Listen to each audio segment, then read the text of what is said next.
Graças a Deus por tudo que Deus faz. Nós somos gratos ao Senhor por tudo, porque Ele é bom. Nós cremos nisso, nós cantamos por isso e ao mesmo tempo nós falamos disso. E a gente está nesse momento aqui agora para continuar a nossa reflexão.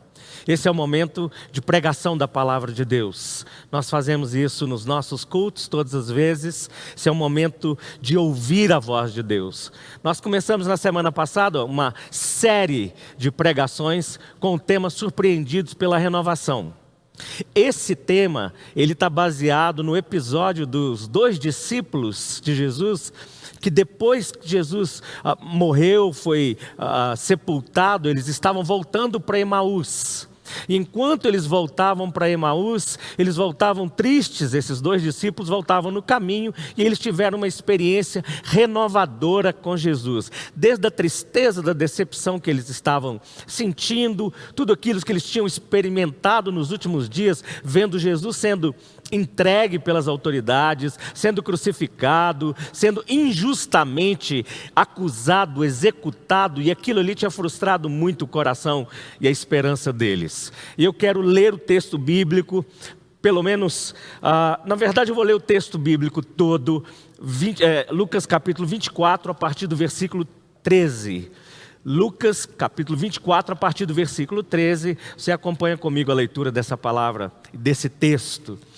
E acompanhe, se você tiver a Bíblia, leia e olhe bem para cada parte desse episódio. Se você não estiver com sua Bíblia, ouça com bastante atenção, imaginando o que está acontecendo aqui. Olha só, diz a palavra de Deus assim: naquele mesmo dia, 2 discípulos estavam indo para uma aldeia chamada Emaús, que ficava a uns 10 quilômetros de Jerusalém. Iam conversando a respeito de tudo o que tinha acontecido. Enquanto conversavam e discutiam, o próprio Jesus se aproximou e ia com eles. Porém, os olhos deles estavam como que impedidos de o reconhecer. Então ele lhes perguntou: o que é que vocês estão discutindo pelo caminho? E eles pararam entristecidos. Porém chamado Cleopas, ou algumas versões traz Cleofas, respondeu: será que você é o único que esteve em Jerusalém e não sabe o que aconteceu lá nesses últimos dias? Ele lhes perguntou: do que se trata? Eles explicaram: aquilo que aconteceu com Jesus, o Nazareno, que era profeta, poderoso em obras e palavras diante de Deus e de todo o povo. E como os principais sacerdotes e as nossas autoridades o entregaram para ser condenado à morte e o crucificaram. Nós esperávamos que fosse ele que havia de redimir Israel. Mas depois de tudo isso, já estamos no 3º dia desde que essas coisas aconteceram. É verdade também que algumas mulheres do nosso grupo nos surpreenderam. Indo de madrugada ao túmulo e não achando o corpo de Jesus, voltaram dizendo que tinham tido uma visão de anjos, os quais afirmam que ele vive. De fato, alguns dos nossos foram ao túmulo e verificaram a exatidão do que as mulheres disseram, mas não o viram. Então ele lhes disse: como vocês são insensatos e demoram para crer em tudo que os profetas disseram. Não é verdade que o Cristo tinha que sofrer e entrar na sua glória? E começando por Moisés e os profetas, explicou-lhes o que constava a respeito dele em todas as Escrituras. Quando se aproximavam da aldeia para onde ia, ele fez menção de passar adiante. Mas eles o convenceram a ficar, dizendo: fique conosco, porque é tarde e o dia já está chegando ao fim. E entrou para ficar com eles. E aconteceu que enquanto estavam à mesa, ele pegou o pão e o abençoou, depois partiu e deu a eles. Então os olhos deles se abriram e eles reconheceram Jesus. Mas ele desapareceu da presença deles. E disseram um ao outro: não é verdade que o coração nos ardia no peito quando ele nos falava pelo caminho, quando nos explicava as Escrituras? Na mesma hora, levantando-se, voltaram para Jerusalém, onde acharam reunidos os 11 outros com eles, os quais diziam: de fato o Senhor ressuscitou e já apareceu a Simão, a Pedro. Então os dois contaram o que lhes tinha acontecido também no caminho e como tinham reconhecido o Senhor no partir do pão. Essa é a palavra do Senhor. Vamos orar mais uma vez para que Deus nos dê luz e condições de entender essa palavra. Mais uma vez nós oramos ao Senhor, Deus Todo-Poderoso, Senhor da vida, Senhor do universo, pedindo que de maneira extraordinária, como é a maneira do Senhor, que o Senhor venha, que o Senhor nos ajude a compreender não apenas o texto bíblico, mas a palavra do Senhor. Eu oro para que a palavra do Senhor, a despeito de toda incapacidade, de toda imperfeição de mim mesmo, que sou o mensageiro, a despeito da imperfeição dos ouvidos de quem ouve agora, eu oro para que a palavra do Senhor vá direto, traduzida, transformada pelo Espírito do Senhor e alcance cada pessoa segundo a sua boa, perfeita e agradável vontade. Em nome de Jesus. Amém. Vamos seguir então nessa reflexão que a gente está tendo sobre surpreendidos na renovação. A gente está falando sobre caminhos, sobre discípulos no caminho. Começamos na semana passada analisando que podemos ser surpreendidos por Deus, na renovação de Deus, nas circunstâncias normais da vida, nos dias comuns da vida, nessa caminhada nossa. E aqui a gente está vendo de novo, nós já estamos relatando mais uma vez o texto bíblico, o que está acontecendo com aqueles discípulos, voltando agora para Emaús, como eles se encontram e o que está acontecendo no meio desse caminho. Olha, o sociólogo e jornalista, o professor Juremir Silva, ele faz uma observação, e eu estava ouvindo uma palestra dele recentemente, e eu achei interessantíssimo. Ele diz o seguinte: olha, uma coisa é o caminho, outra, bem outra, é a caminhada. Surpreendente é o que acontece na caminhada. Olha que interessante. Uma coisa é o caminho, outra, bem outra, é a caminhada. O surpreendente é o que acontece na caminhada. Porque o caminho é o caminho, mas é a caminhada que é assim. A caminhada que é imprevisível, a caminhada que a gente não sabe como vai ser. Nós podemos nos preparar para a caminhada. Vou dar um exemplo para você. Eu estava assistindo, eu falei de palestras, assistindo várias palestras aí, e assistindo uma palestra que foi realizada no ano passado. Eu estava assistindo isso na internet esses dias, e as pessoas estavam analisando sobre a questão do Brasil, sobre a cultura, sobre a política, sobre a economia, sobre várias questões do nosso país. E eles estavam falando algumas coisas que deviam acontecer no início desse ano, de 2020. Inclusive, o preletor falava isso. Falava até do que em março ou abril desse ano aconteceria num grande encontro que teria numa capital do país. Agora, eu estava assistindo aquilo e pensando o seguinte: ele não fazia a menor ideia de que 2020 seria como está sendo. Na verdade, é assim com a gente. A gente está na caminhada, mas nós não temos a menor ideia do que vai ser pela frente. Nós não temos a menor ideia do que vai acontecer na caminhada, mas nós estamos caminhando. Como eu disse na semana passada, a vida não para, estamos no caminho, mas é na caminhada que as coisas acontecem, é enquanto a gente está se movendo. E principalmente para nós que estamos nos falando de fé, que estamos falando de Deus, que estamos falando a partir do Evangelho, da perspectiva bíblica, nós estamos numa caminhada da vida com Deus e ela é dinâmica. Bom, mas hoje eu quero falar especificamente sobre quando os imprevistos nos atingem e nos testam. Quando os imprevistos nos atingem e nos testam. Alguns princípios a partir dessa consideração. Quando os imprevistos nos atingem e nos testam. Então a pergunta que é chave, a pergunta chave que Jesus fez para eles naquele momento, quando eles estavam voltando, quando eles estavam entristecidos, a pergunta chave é que Jesus chega para eles e pergunta: do que se trata? Jesus fez duas perguntas. Primeiro ele chega e fala: sobre o que vocês estavam conversando no caminho? Aí eles param bem entristecidos, o coração estava triste, o coração estava batido, e eles começam a falar de algo que tinha acontecido, que tinha entristecido eles, que tinha acontecido em Jerusalém, e ele faz essa pergunta que ela é a chave para nós, na nossa reflexão aqui hoje. Do que se trata? Do que se trata? Quando o imprevisto vem na nossa vida, essa pergunta está no ar. Do que se trata? Nem sempre a gente sabe responder. Na verdade, possivelmente, na maioria das vezes, a gente nem vai saber como responder isso. Do que se trata? Do que se trata? A gente vai ter que ser instigado para saber responder e para saber reagir nesse momento. Então, quando os imprevistos nos atingem dessa forma e nos testam, tem pelo menos 3 princípios que eu gostaria de compartilhar com vocês aqui nesse momento. 3 princípios. O primeiro é que ele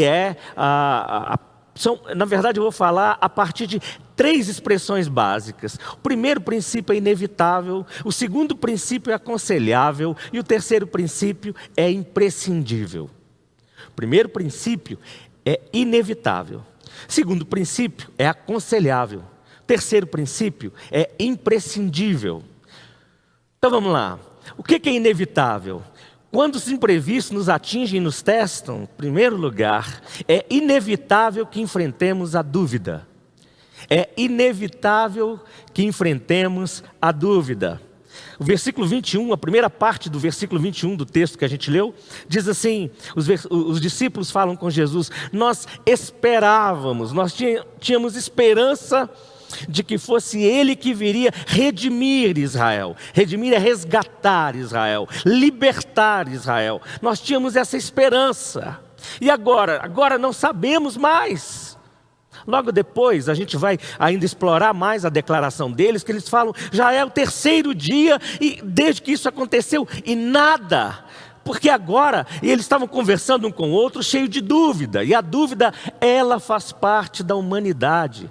Quando os imprevistos nos acontecem, a dúvida não é um grande problema, porque a dúvida, ela é bem inerente ao ser humano. Não tem um ser humano que não passe por isso.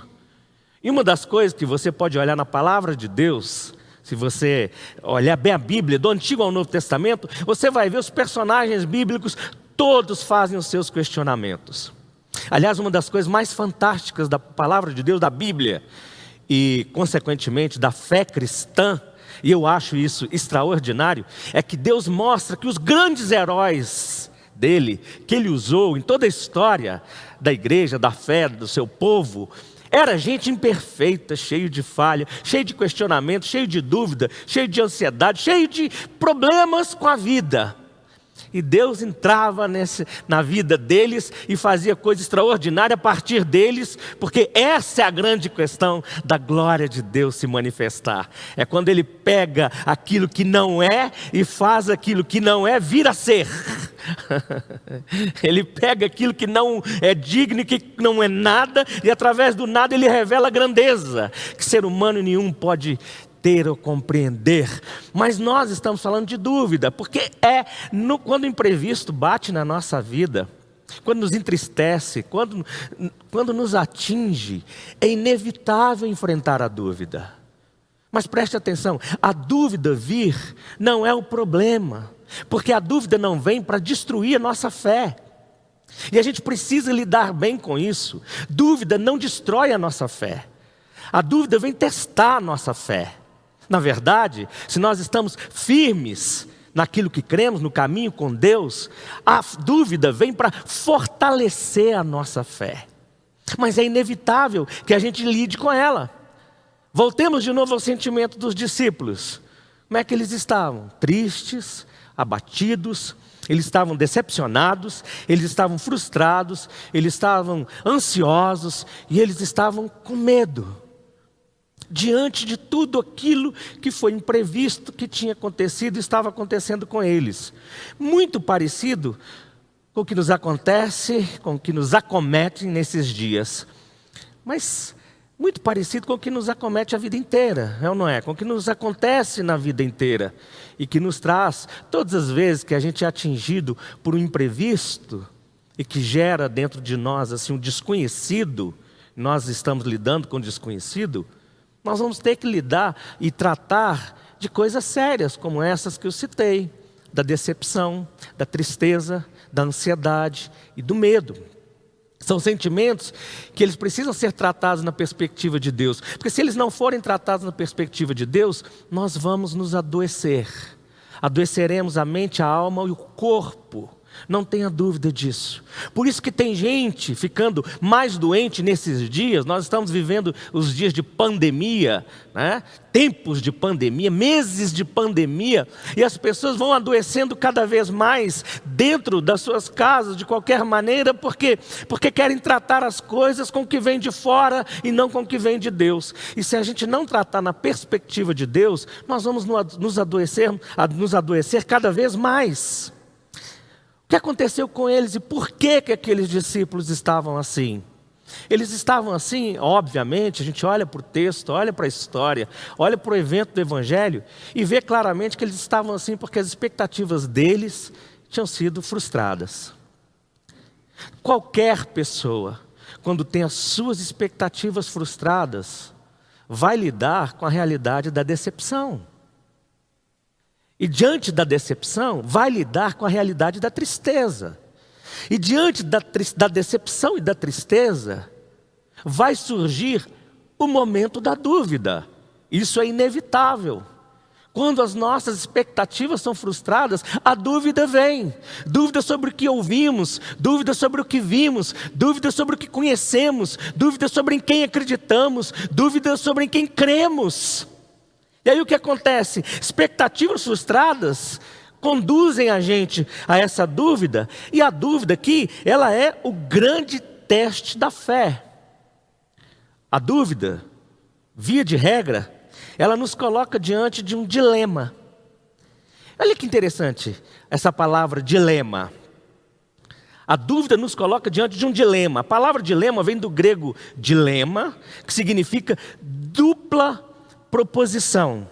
É do di, que significa dois, e o lema, que significa premissa ou algo aceito como verdadeiro. Ou seja, dilema deve ser entendido como ter que fazer uma escolha entre duas alternativas desagradáveis. Duas alternativas que não entendemos, que não compreendemos. Esse é o dilema. A dúvida nos coloca diante de um dilema. Nos coloca numa bifurcação, numa encruzilhada, diante de duas realidades que nós não sabemos muito bem como lidar com elas. Então a dúvida vem. Agora, qual o dilema? O dilema que está acontecendo? Qual o dilema que é gerado a partir da dúvida? Com a dúvida, o dilema é o seguinte: nós temos duas possibilidades. Primeiro, com a dúvida, nós deixamos de crer e acolheremos a desistência, a desconfiança, dando lugar aos sentimentos de tristeza e até raiva. Ou, segundo, com a dúvida nós vamos aplicar os princípios de fé gravados em nós pelo Espírito Santo, com uma firme confiança de perseverar nesse caminho e entender que isso é o melhor a fazer. Cria-se o dilema. E a partir do dilema eu tenho que fazer a minha escolha, a minha opção. Eu desisto de crer, desisto de caminhar com Deus na estrada da fé, ou eu desisto de confiar, ou eu faço a opção por crer, por manter essa perseverança que o Espírito Santo me impele a ter e a me manter firme no caminho. Jesus, olha que interessante, se você olhar no Evangelho de João, lá no capítulo 14, o versículo 1, Jesus tinha dito para os discípulos o seguinte, você já deve conhecer, muitos de vocês devem conhecer essa palavra de Jesus. Ele disse o seguinte, que o coração de vocês não fique angustiado, que o coração de vocês não fique perturbado. Vocês creem em Deus, creem também em mim. Uma versão antiga falava, não se turbe o vosso coração, credes em Deus, credes também em mim. Jesus estava falando aquilo, no contexto de João capítulo 14, era uma pré-despedida, quando ele anuncia que ele vai para o Pai, e que ele, que é o companheiro dos discípulos, ele que era o mestre dos discípulos, ele que era o conselheiro dos discípulos, ele que era o consolador dos discípulos, essa palavra grega, no texto grego é chamado de Paráclitos, ele vai para o Pai e ele diz que enviará um novo Paráclitos, o mesmo termo, só que é o Espírito Santo. E que João diz que ele é o Espírito da verdade, que também ensinará aos discípulos todas as coisas, que estará presente com os discípulos, que estará ensinando os discípulos e que estará consolando os discípulos. Ele tinha dito isso para eles, e eles ainda não lembravam disso. Jesus tinha falado isso para eles. Mesmo tendo dito isso, mesmo tendo ouvido isso, agora, na hora que vem toda essa situação de imprevisto, que eles não contavam de forma alguma, é a hora que a fé é testada. Esse é o momento certo. Teve um autor, é um autor cristão, evangélico, que disse algo que eu acho muito interessante para nos ajudar nesse princípio. Ele disse assim, olha, a fé que conta não é a ausência de dúvidas. A fé que conta não é a ausência de dúvidas, mas a presença de ação. Ela põe você em movimento, ela impulsiona você à ação. Portanto, a dúvida vem e a gente lida com ela a partir da fé que nós temos. Mas, olha para essa dúvida, pega essa dúvida e aprenda a se relacionar com ela. E não achar que por não ter acontecido o que você esperava, ou por não ter acontecido do jeito que você esperava, a sua fé é uma fé falsa. Se você tem a fé verdadeira, em princípios verdadeiros de Deus, e esses princípios verdadeiros de Deus, eles são sempre aplicáveis à realidade da vida. Eles não são abstratos nem mágicos, eles não estão fora da realidade. Quando a gente crê em coisas mágicas, abstratas, nós nos damos mal quando a vida nos testa. Sejamos honestos, já passei muito por isso. Muitos nas igrejas têm passado por isso. Quando nós ficamos aí acreditando apenas nos discursos mágicos, abstratos, que não explicam nada da vida, que não tem conexão com a vida, que tenta fazer com que a gente viva meio alienado desse mundo, meio nas nuvens. Quando vem a vida e nos choca, nós ficamos frustrados. Por quê? Porque deixamos de ter fundamentos sólidos, firmes, né? Mesmo sabendo um punhado de coisas. Existe uma diferença entre o saber e a prática do que sabemos. Então, esse é um fato. É inevitável que enfrentemos a dúvida. Segundo lugar, é aconselhável que aprendamos a ler os acontecimentos. Então, o inevitável é que enfrentemos a dúvida. O aconselhável é que aprendamos a ler os acontecimentos. Versículos 22 e 23, olhe de novo comigo aí no texto, versículos 22 e 23, diz assim, os discípulos falaram para Jesus, é verdade também que algumas mulheres do nosso grupo nos surpreenderam. Indo de madrugada ao túmulo e não achando o corpo de Jesus, voltaram dizendo que tinham tido uma visão de anjos, os quais, eles usaram o tempo no presente, os quais afirmam que ele vive. Nem falou afirmaram, afirmam que ele vive. Eles estavam lidando com algo que, mesmo que Jesus tivesse dito isso para eles, não estavam entendendo, possivelmente, é claro, a Bíblia mostra isso, que eles não estavam entendendo totalmente o que estava acontecendo, mas nós precisamos aprender a ler. Nós precisamos aprender a ler os acontecimentos, assim como esses discípulos tiveram que aprender, e Jesus estava ali ensinando eles a ler os acontecimentos da vida naquele momento. Deus veio para ajudá-los a ler os acontecimentos. Deus vem hoje, Deus está aqui, Deus está aí onde você está hoje, para te ajudar a ler os acontecimentos da sua vida. Os acontecimentos da sua vida vão além de você, vão além do que você fez, além do que você faz, além do que o mundo está fazendo. É o que Deus está fazendo. Deus, em Jesus, se aproximou deles e foi ajudá-los a ler os acontecimentos.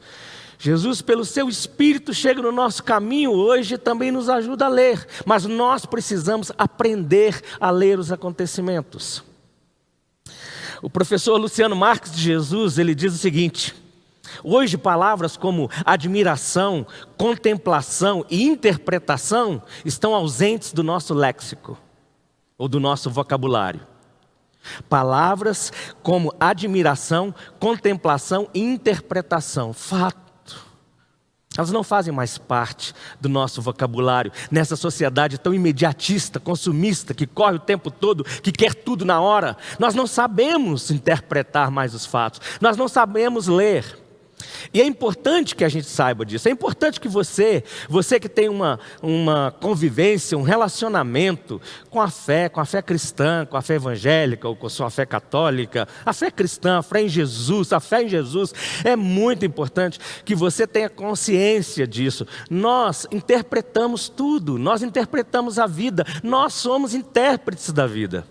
E quando a gente não aprende a interpretar, a gente vai lidando mal com tudo, porque a gente começa a caçar atalhos, e a gente começa a viver à custa ou às custas da interpretação de outros. Mas a gente lê e a gente interpreta. Quando você olha para uma pessoa, você lê a pessoa. Algumas vezes você vai ler a pessoa pela maneira como ela está vestida, como ela fala, como ela se comunica, como ela se porta, né? De alguma forma você lê as pessoas, você lê a vida, você lê todos os eventos. A nossa cultura, infelizmente, não está nos ajudando, nos estimulando a parar para interpretar o que estamos lendo. A coisa é tão séria que até no meio da religião, no meio cristão evangélico, são poucas pregações, inclusive, que se interpreta texto bíblico. Por quê? Porque isso demanda processo, trabalho, estudo, preparo, uma série de coisas. Você vai ter que estudar várias coisas. Você vai ter que gastar uns bons anos estudando como interpretar um texto bíblico. E aí a sociedade consumista, que quer às vezes o entretenimento da religião, do momento, não vai esperar alguém estudar tanto tempo para interpretar. E assim na vida também. Está acontecendo, a gente emite a nossa opinião, ouvimos a opinião dos outros. Nós já temos essa mania nossa de nós gostamos daquele lado, então o que falar nós concordamos sem necessariamente interpretar. Então nós estamos vivendo uma crise que a gente chamaria de crise de hermenêutica da vida. Hermenêutica é a ciência da interpretação textual. E tem gente que talvez nem saiba disso, mas a hermenêutica começou com a teologia, porque essa ciência de interpretação textual, a hermenêutica começou quando eles investigavam o significado dos textos difíceis da Bíblia. Depois disso, isso chegou até a área do direito. Hoje tem hermenêutica do direito, para interpretar a lei. E hoje já se encontra em várias outras áreas, que é a interpretação. Mas parece que nós sofremos um problema seríssimo de interpretar a vida. Como a gente lê. A gente olha para a vida, desde criança a gente lê. Olha, vou te dar um exemplo. Minha mãe era costureira. E eu, na minha infância, meus irmãos às vezes saíam e eu estava na minha casa. E minha mãe, lá atrás, quando costurava, antes de ter a máquina elétrica, ela tinha aquela máquina de pedal. Alguns devem lembrar disso. Pedal de ferro, né? E ela pedalava e costurava ali. À noite, quando eu queria brincar de alguma coisa, meus irmãos estavam fora, eu estava sozinho em casa, sou o caçula de 5 homens. O que eu fazia? Eu sentava naquele pedal e tinha a roda onde eu ficava brincando de dirigir. Mas por que eu gostava de brincar de dirigir ali debaixo da máquina de costura? Porque eu lembro, quando minha mãe viajava sozinha e não ia com meu pai, então ia de ônibus para algumas cidades por aí, eu ia com ela. E eu sempre ficava de olho nos motoristas de ônibus, que naquela época ainda usavam uma gravata, tinha uns que usavam até um chapeuzinho, outros usavam gravata, e eu achava aquele negócio muito interessante, muito chique. Era a leitura que eu fazia.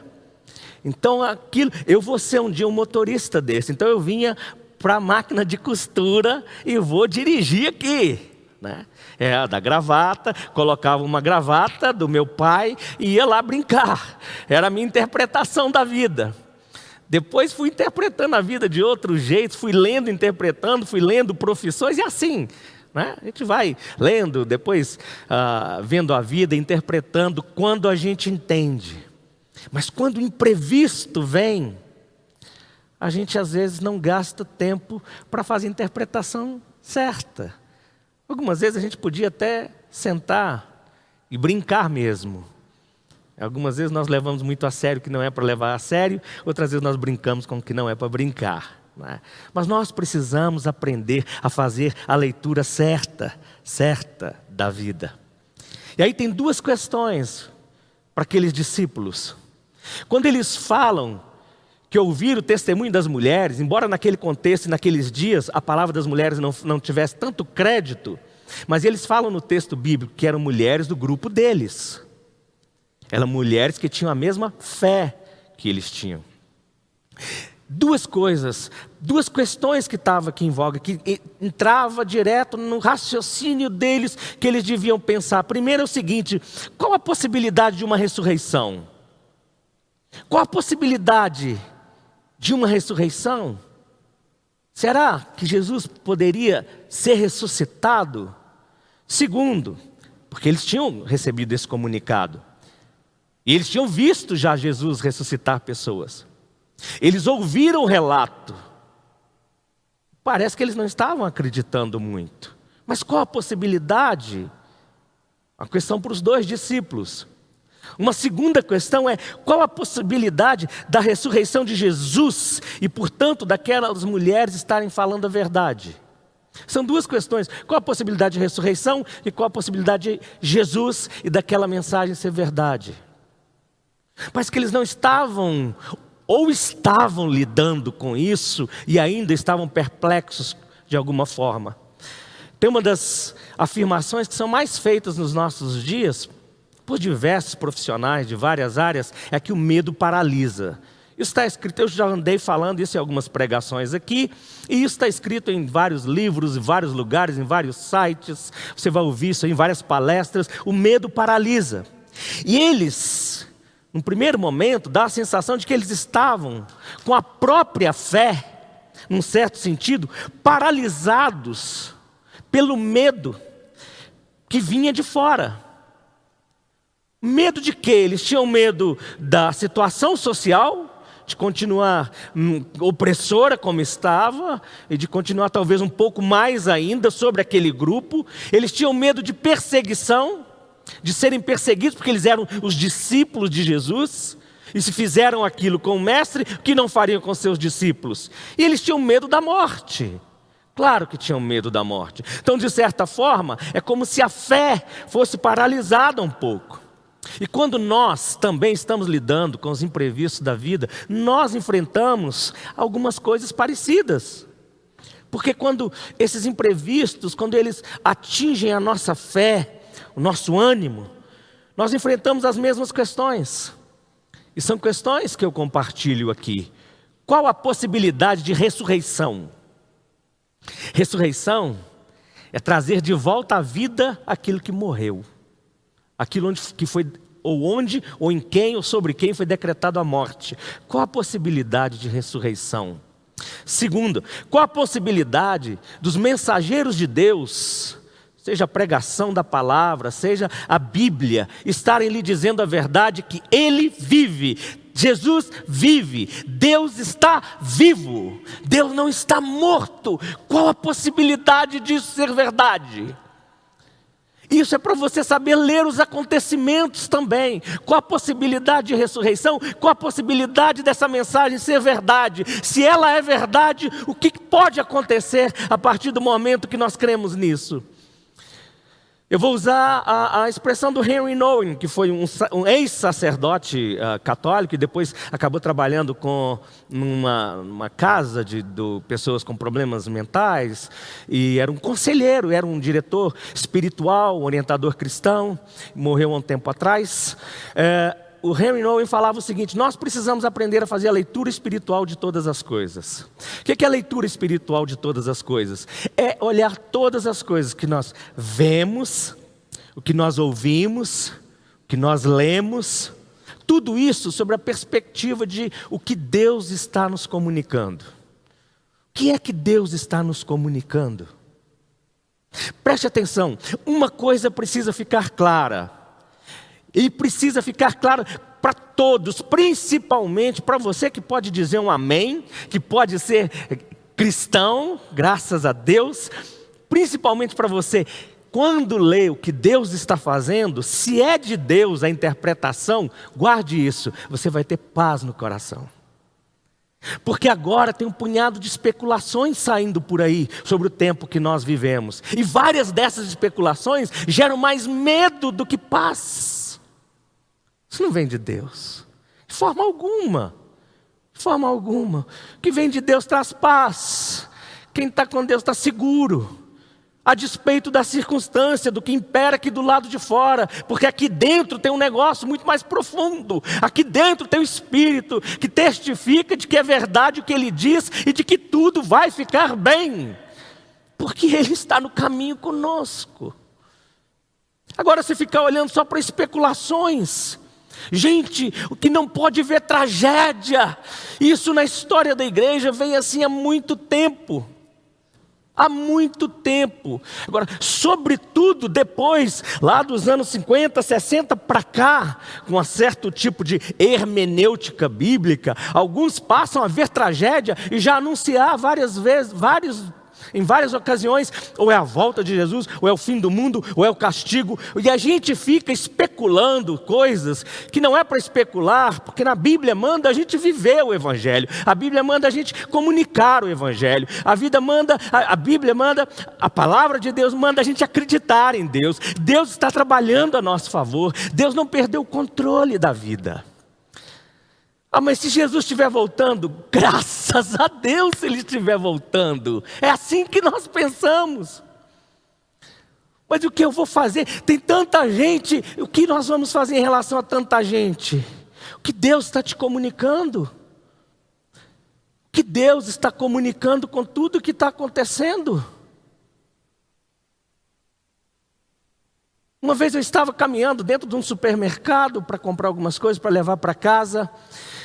E num momento veio à minha mente assim, se for o último dia que eu estou vivo, se esses forem os últimos momentos que eu estou existindo, eu preciso aprender a ler. O que eu faço? O que eu fui chamado para fazer? O que eu fui chamado para falar?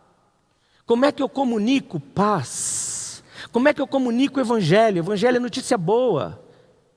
Jesus não veio condenar, Jesus veio salvar. O Evangelho anuncia salvação. O Evangelho anuncia libertação de graça, gratuita, sem ter que barganhar nem pagar nada. Foi pago tudo na cruz. O que nós vamos fazer num momento desse? Eu preciso ler o que está acontecendo. Por que eu me decepcionei com toda essa situação? Por que eu estou triste? Por que eu estou abatido? Embora essas coisas sejam legítimas para o ser humano, para a mente humana, para o coração humano, mas deixa eu ler isso na perspectiva de Deus.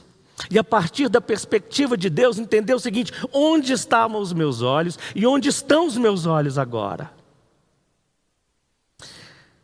Por isso que no nosso meio, o meio que a gente vive, e a nossa alimentação espiritual e até intelectual, ela influencia muito na maneira como nós vamos ler a vida. Tudo que nós fazemos, se nós relacionamos, se nós desenvolvemos uma relação com Deus, se nós lemos coisas boas, coisas que são cristãs, outras que nem chegam a ser necessariamente cristãs, mas são coisas que nos ensinam na vida a viver, inclusive como cristãos melhores, essas coisas elas vão frutificar de alguma forma dentro de nós. Por quê? Porque nós vamos ser resultados da fonte. Para aprender a ler a Bíblia, nós precisamos ser cuidadosos, principalmente nesses tempos de acontecimentos ruins, nesses tempos de falta de informações seguras, nesse tempo de falta de leitura apropriada da vida e falta de leitura apropriada da fé, que muitos não sabem mais, não consideram mais como ler a fé bíblica, a história do povo de Deus, a fé bíblica que continua acontecendo, que continuou acontecendo em todos os tempos. E nesse tempo de que tem uma torrente de informações e de imagens, um mundo que vive de aparência, só de imagens, nós precisamos ter muito cuidado para a gente fazer a leitura dos acontecimentos. Então preste atenção, Quando os imprevistos nos atingem assim, quando eles vêm e eles nos atingem, primeiro, é essencial para nós precisamos lembrar disso, do que eu falei aqui antes, é inevitável que enfrentemos a dúvida,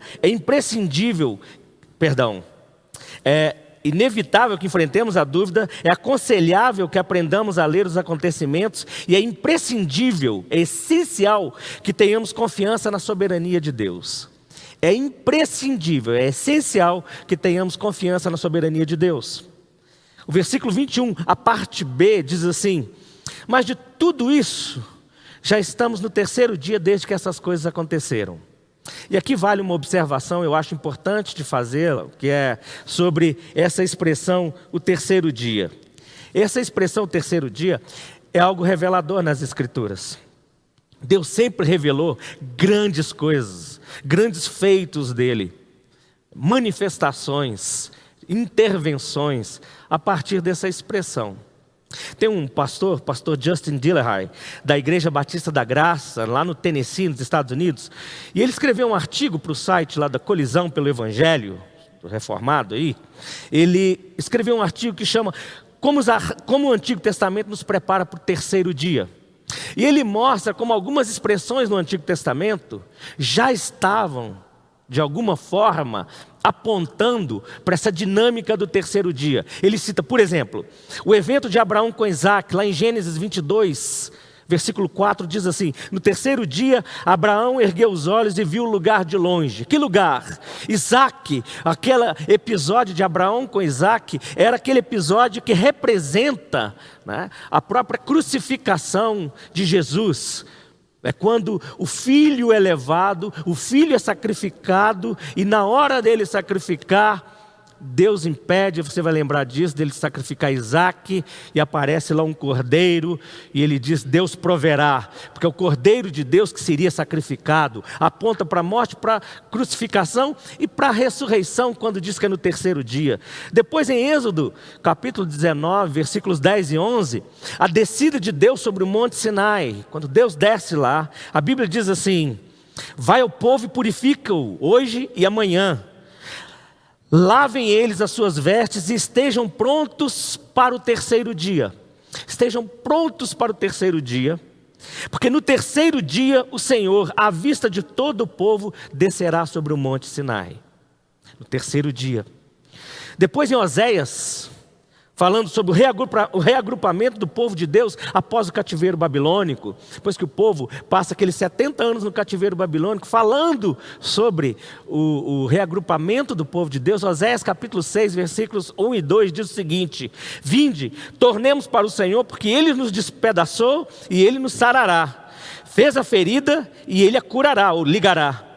Depois de 2 dias, no terceiro dia, nos revigorará, ao terceiro dia nos levantará e viveremos diante dele.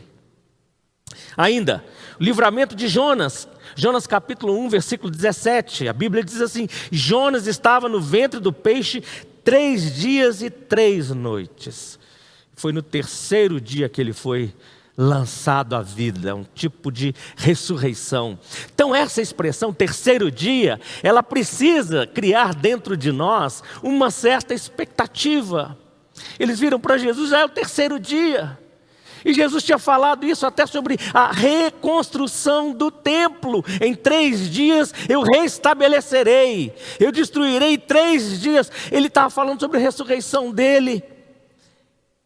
E eles falam terceiro dia. Esse é um tempo que está acontecendo. Já tem tanto tempo que estão acontecendo as coisas. E as coisas ainda não voltaram ao normal. E eles ainda continuam frustrados. Bom, a gente pode ver no Novo Testamento também, né, quando houve ali o casamento, as bodas de Caná da Galileia. E João escreve capítulo 2, versículos 1 e 2... houve um casamento em Caná da Galileia, Maria, mãe de Jesus, foi convidada, e também Jesus e seus discípulos foram convidados para o casamento. Diz o seguinte, o texto bíblico, na verdade, ele começa falando assim: 3 dias depois, houve um casamento. 3 dias depois, houve um casamento em Caná da Galileia. Terceiro dia. Isso é um tempo. O que eu estou querendo dizer com o terceiro dia? É que tem o tempo da manifestação de Deus. É imprescindível que nós creamos, que nós coloquemos a nossa confiança, que tenhamos confiança na soberania de Deus. Soberania de Deus quer dizer o quê? Quer dizer que Ele está acima de tudo, que Ele governa tudo, que Ele é irresistível. Ele é o Deus que age, ninguém impede, e Ele age no tempo certo. Ele é soberano sobre todas as coisas. Para quem sofre ou para quem está angustiado, 3 dias pode parecer 3 anos, eu sei disso. Mas se a gente compreender que Deus não nos abandonou, nós vamos reagir nesse tempo com ânimo, ânimo elevado, ânimo. A palavra ânimo vem do latim animus, que significa isso, alma. Significa ter, na verdade, a alma, a mente, desejo, e há uma expressão que eu gosto muito que traduz ânimo, que é coragem. Ter a coragem elevada. No tempo de Deus, Ele vem, Ele age. Porque Deus é soberano, Ele está agindo, Deus está vivo. A mensagem que os anjos deram àquela mulher, e as mulheres passaram para os discípulos, continua sendo uma mensagem para nós hoje, nós que cremos em Jesus, e você que está sendo capacitado agora pelo Espírito Santo a crer em Jesus. Jesus veio, Jesus é Deus que se fez gente, se fez carne, que andou entre nós, que fez feitos maravilhosos, poderosos, foi ser humano, 100% Deus. Ele foi injustamente acusado, foi executado na cruz, foi sepultado, e ao 3º dia Ele ressuscitou. Ele vive, Ele é o soberano, Ele controla todas as coisas. Agora é muito importante que a gente saiba disso. Deus aproxima de nós e Ele renova o nosso ânimo para a gente perseverar no caminho. Quem caminha somos nós, e aí eu acho muito importante fazer essa observação. Quando eu falo de que precisamos confiar na soberania de Deus, não é confiar de maneira determinista nem passiva. O que é determinista e passiva? É porque parece que tem uma confissãozinha sobre a soberania de Deus que nos torna totalmente determinista. Ou seja, Deus vai fazer todas as coisas, pare e deixe, faça o que você quiser. Deus vai fazer, faça o que você quiser. Do jeito que quiser, exista como quiser, e você não tem responsabilidade de nada. Não é isso que a soberania de Deus diz. Enquanto a soberania de Deus enaltece a realidade da grandeza de Deus, cada vez que nós temos consciência da soberania dele, nós precisamos ter consciência da nossa responsabilidade. Deus se achega a cada um de nós no caminho, mas quem caminha somos nós. Ou nós ficamos parados, ou nós desistimos, ou nós desviamos, ou nós caminhamos. No caminho, Deus e nós, o soberano e nós. Nós somos responsáveis pelas nossas escolhas. Nós somos responsáveis pelas nossas decisões. Essa é uma realidade humana e não tem como fugir dela, de forma nenhuma. Não podemos descansar em determinismo nenhum. Nós caminhamos. Nós caminhamos. E até caminhar quer dizer confiar na soberania de Deus. É uma atitude proativa, não é passiva de forma nenhuma. Eu acho que nesses momentos, parece-me, que nesses momentos de imprevistos e de frustrações, momentos como que os discípulos viveram e momentos como muitos de nós podemos estar vivendo hoje, talvez nós estejamos sendo exortados por Jesus com a mesma exortação que Ele fez a Tomé. Você pode ver isso lá no final do Evangelho de João, capítulo 20, versículo 27. Ele tinha aparecido para os discípulos, Tomé não estava lá, depois Tomé chega e Tomé não acredita que aquilo era verdade, e ele depois chega e deixa Tomé tocar, ver direitinho, ele vira para Tomé e fala o seguinte: não seja incrédulo, seja crente.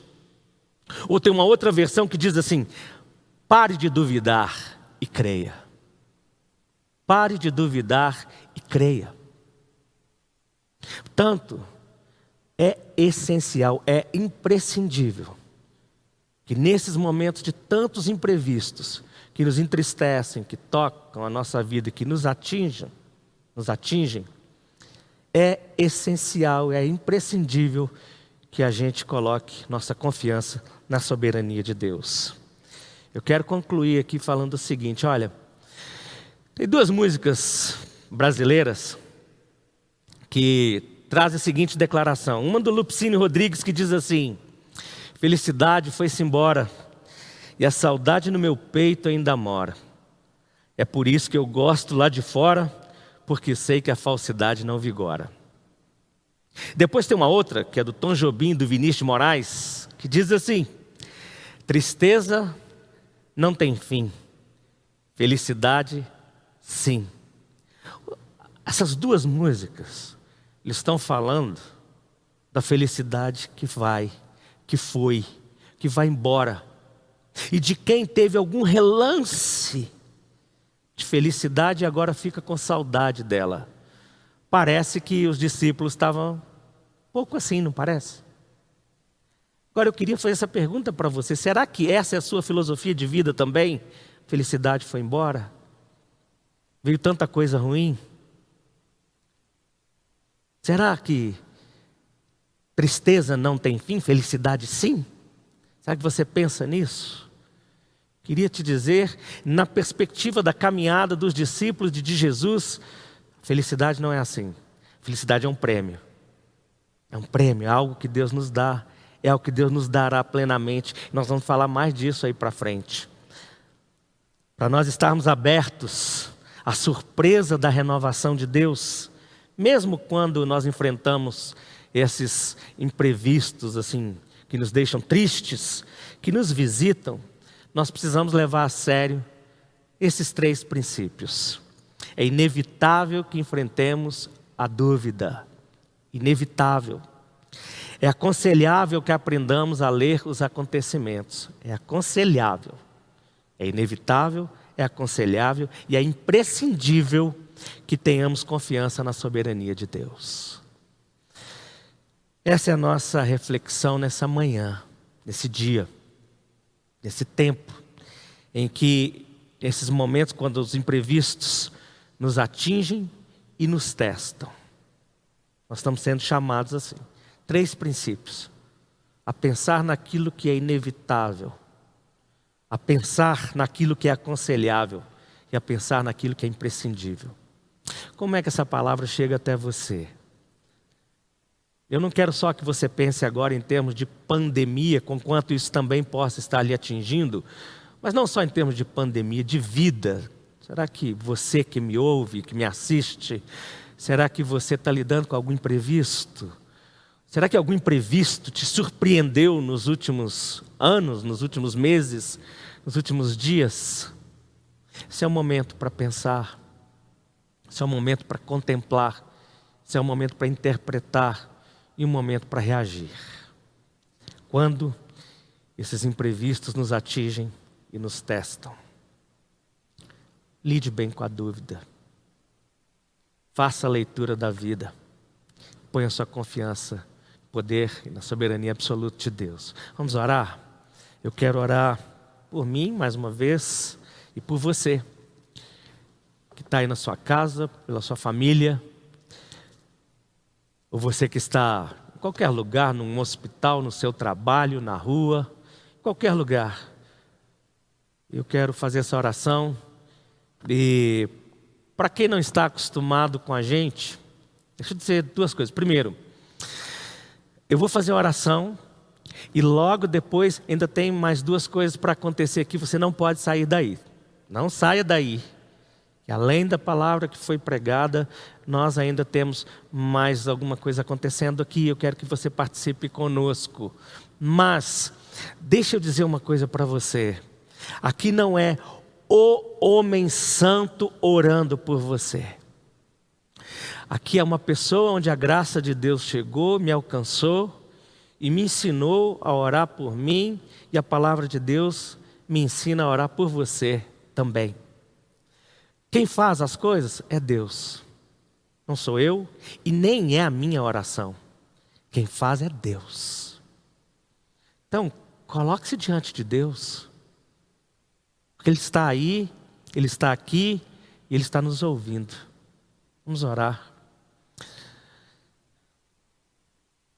Mais uma vez, Senhor, eu oro, eu invoco o nome do Senhor. Em primeiro lugar, agradecendo ao Senhor pela palavra do Senhor, que foi preservada até os nossos dias, e essa palavra que foi preservada e agendada para esse dia, para esse momento, para a minha vida, para a minha existência, de cada pessoa que ouviu a exposição dessa palavra. Eu oro para que o Senhor nos ajude diante do processo em que nós vivemos. Aqueles que vivem agora decepções, tristezas, desânimo, que por causa disso acolheram a dúvida na mente, no coração, eu oro para que eles sejam renovados na fé, em nome de Jesus. Senhor, tire todo o peso de acusação, peso de raiva. Senhor, retire do coração a mágoa, ou o desejo de vingança, ou o desânimo da vida. Eu oro para que o Senhor ajude cada uma dessas pessoas e me ajude também a fazer a leitura certa dos nossos dias, da nossa própria vida, da nossa fé. Em quem nós cremos, como cremos e como vivemos a nossa fé. Nos ajude. E nos ajude a ver todas as coisas, as notícias, as conversas, tudo aquilo que a gente lê, vê, tudo aquilo que a gente recebe. Nos ajude a saber interpretar isso na perspectiva do Senhor, da maneira do Senhor. E eu oro também, Deus, para que o Senhor fortaleça a nossa fé, a nossa confiança no seu poder e na sua soberania.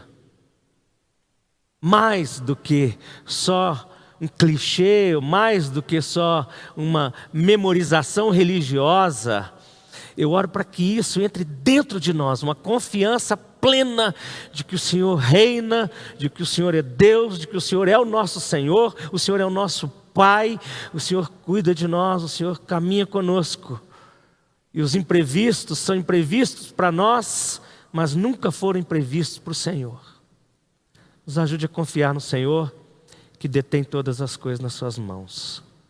Eu oro para que cada pessoa que está agora debaixo de ansiedade, de luta, de medo, de enfermidade, do que for, que sejam curados, visitados pelo poder, pela palavra do Senhor. Gente que está atormentada por coisas desse mundo ou do inferno, que sejam libertos pelo poder do Senhor em nome de Jesus, onde estiverem. Pessoas que estão sendo perturbadas na alma, na mente, por qualquer maquinação maligna. Eu oro para que eles sejam libertos totalmente, Senhor. Livramento do Senhor, visite a casa, visite a mente, visite o coração, visite os relacionamentos, visite as famílias, visite o nosso país. Em nome de Jesus. Amém.